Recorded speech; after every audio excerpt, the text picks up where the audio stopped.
mo po ni isa kahaligi sa negosyo. Kinahanglan po nga labi ng pag-advertise, di man gid pwede po ni nga wala po kay mga managers sa sales lady or mo ni mga position sa mga employees. Kinahanglan mo gani sila para mabuo imong kuan advertising campaigns using a basic advertising plan includes clear objectives. Kinahanglan makuha mo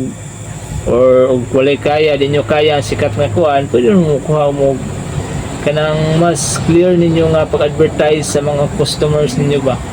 kung sa ikaayo nga nga product ninyong endorse or sa inyong tindahan nga nasa inyong tindahan. So mo ni siyang develop ang bumuo kung bumuo plano ana assist the effectiveness of advertising campaigns using metrics such as reach, frequency,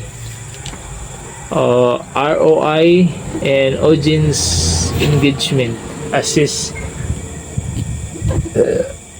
kanining mo assist sa imuhang kuan ma'am ganang halimbawa ni mga imutan nato senior citizen or PWD persons. Kinahanglan po nato sila midog assist ma'am nga dili na kinahanglan nato nga sa atong store or bali store grocery stores nga kinahanglan pa nato nga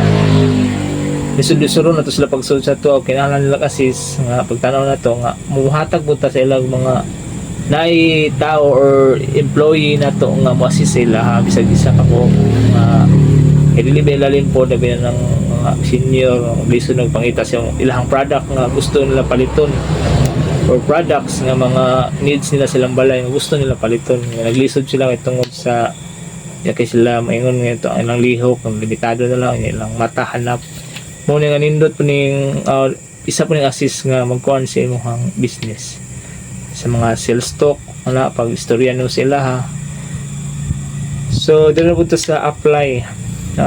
ethical and legal considerations in the creation and implementation of advertising content.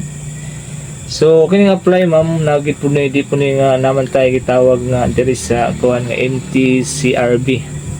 implementation of advertising content. Dili na po kay pwede gusto nimo na content